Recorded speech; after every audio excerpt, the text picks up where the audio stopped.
Hello, and how are we doing?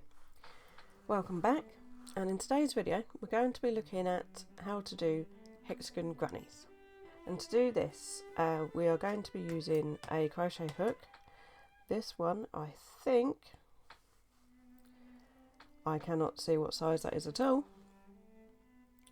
I think it's a 3.25. It might be a 3.5. It's a 3.5. Pair of scissors, a needles for weaving in your ends, and I've got two different pieces, two different colours of yarn here, contrasting colour. This is because for this particular blanket it is a what's the word I'm looking for? It's kind of like an ombre running from the top of the blanket down to the bottom. You would have seen a picture at the very beginning. This is a work in progress, so it's not actually finished yet. Not only is it a work in progress, but it's a work in progress that's probably been going on for about 5 years. I'll do, every now and then, I'll just do a few hexagons just to add to it. And I just thought, actually, this is actually really nice, and I'm going to try and get it finished this year. This has got two different kinds of hexagon. It's got a flat one, which we're going to be doing today, and then the textured one, which we're going to be doing next week or the week after. What we're going to do is we're going to start off with my purple yarn in this instance. The blanket itself is pastels, which is not like me, but yeah, it's a pastel blanket. So we're going to start off with this lilac-y colour, and to do a magic circle I'm going to wrap it around 3 fingers, crossing over in the front. I'm going to go underneath the first and over the top the second, and then I'm going to twist my hand round so it twists it round the back, twist my hand again, and then pinch it just there. I'm going to get my actual working yarn, and I'm going to do a chain 1, and that locks that in place. So you've now got a magic circle. There are many different ways of doing a magic circle. That's just the way I've learnt to do mine. And then from that point we are going to chain 5. So that's 1, 2, 3, 4, 5. The chain 3 is the equivalent to a double crochet, and then the chain 2 is a chain 2 space.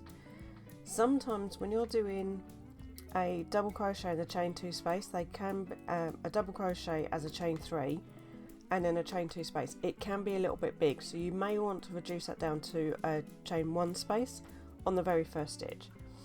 I'm going to try it, see how it looks, and then I can change it for my next hexagon. So I'm going to do a double crochet, and then I'm going to do another double crochet, and then I'm going to do a chain 2,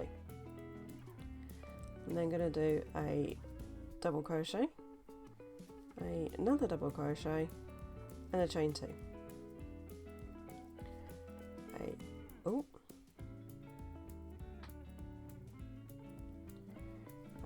double crochet, another double crochet, and a chain 2. Double crochet, another double crochet, and a chain 2. And where are we at? We've got 1, 2, 3, 4, and then we're going to do a double crochet, another double crochet, and a chain 2, and then we're going to do 1 double crochet at the end.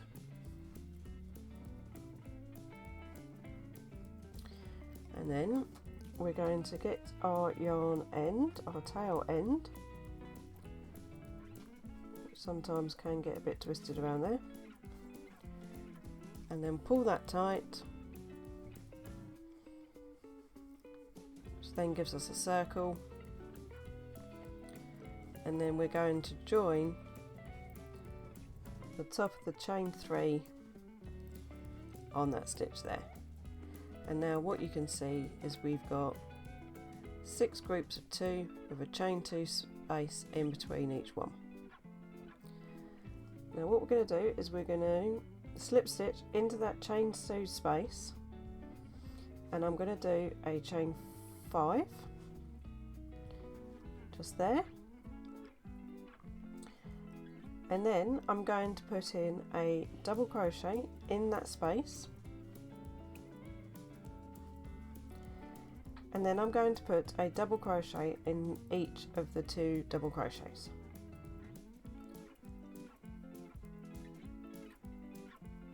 So a double crochet into that one, double crochet into the next one, and then I'm going to do a double crochet into the chain 2 space.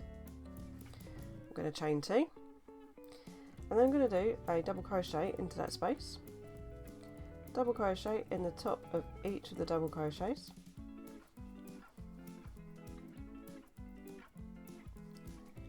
and a double crochet into the chain 2 space, and that's the repeat all the way around. Chain 2, double crochet into the chain 2 space, double crochet in each of the next 2 double crochets, and a double crochet in the chain 2 space. And I will join you back once I get to the end.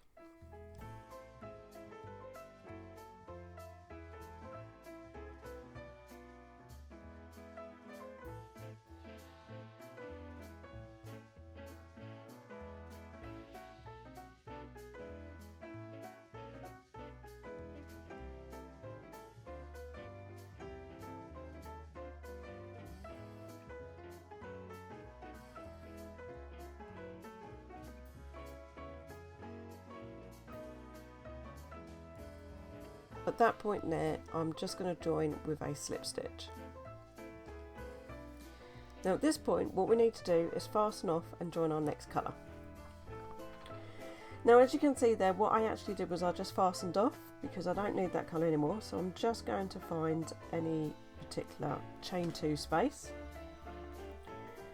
and I'm going to join my white yarn. Now what I'm going to say here is, looking ahead to a few videos time, is I'm going to be doing a video on all the different ways that you can change your yarn colour.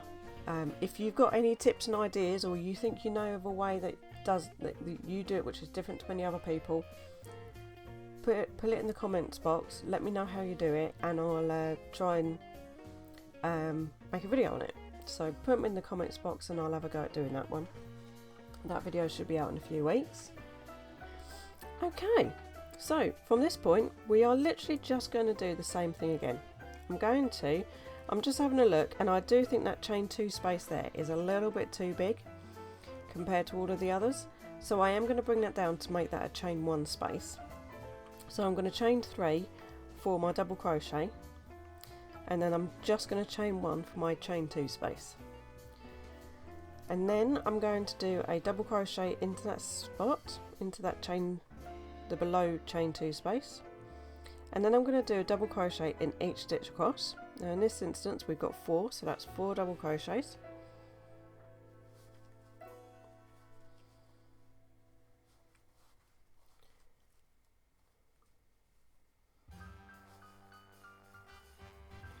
and then I'm going to put 1 in that double crochet in that chain 2 space just there. So now that gives us 1, 2, 3, 4, 5, 6 stitches plus a chain 1 space and a stitch.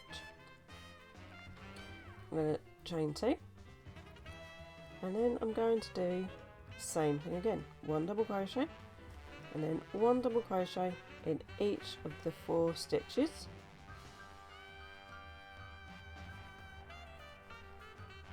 and then 1 in that chain space at the end. Let's get some more yarn,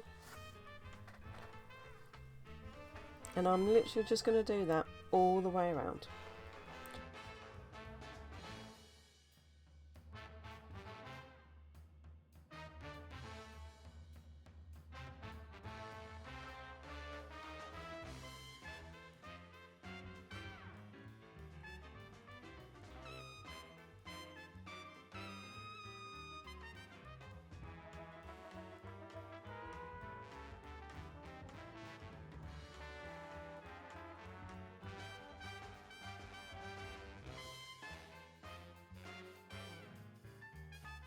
and then double crochet in each stitch across.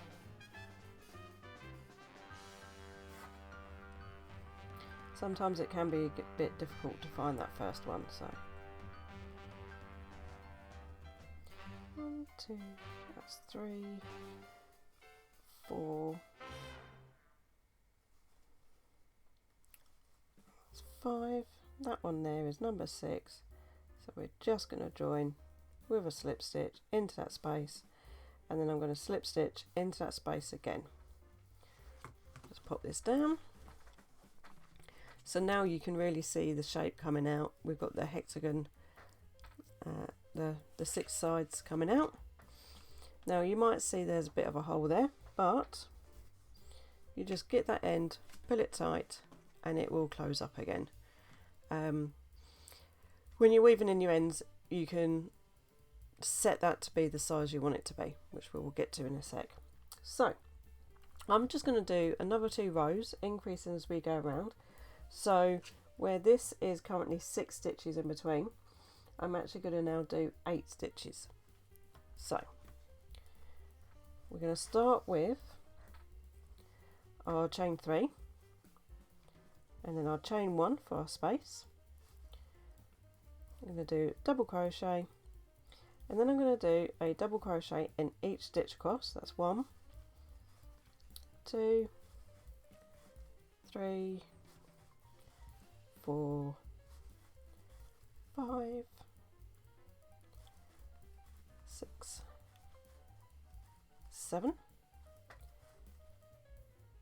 So we've got 1, 2, 3, 4, 5, 6, 7, 8 stitches all together. Chain 2, and then we're going to do a double crochet in the space.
So it's been a while since I've done any how to weave in your ends on any of my videos.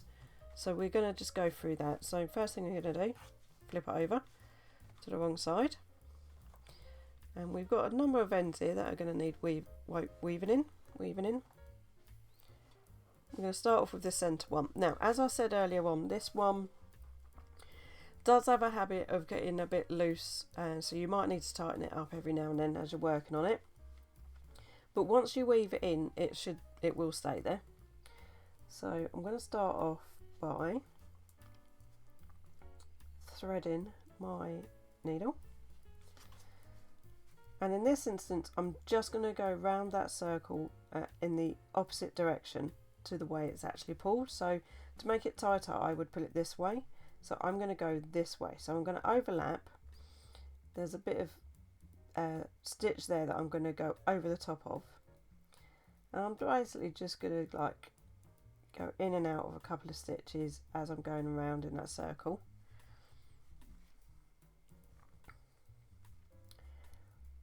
And then I'll do that again.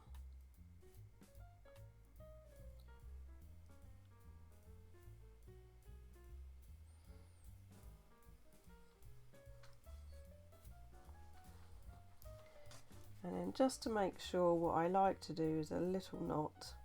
I'm just going to make a little bit of a hoop loop,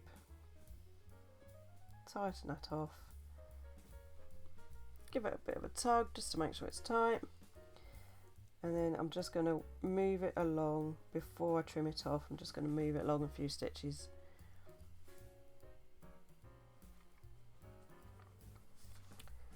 There we go. I'm going to pull that tight. That was a bit awkward that because the camera was in the way. But that's our first one done.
and just bring it through there and trim it off. And there you have. That is our flat hexagon granny square. Let's say it again. It's our flat hexagon granny. So, on that note, thanks very much for watching, and don't forget to come back next week where we will be doing the textured version of this. So I look forward to seeing you then, and I'll talk to you next time. Bye!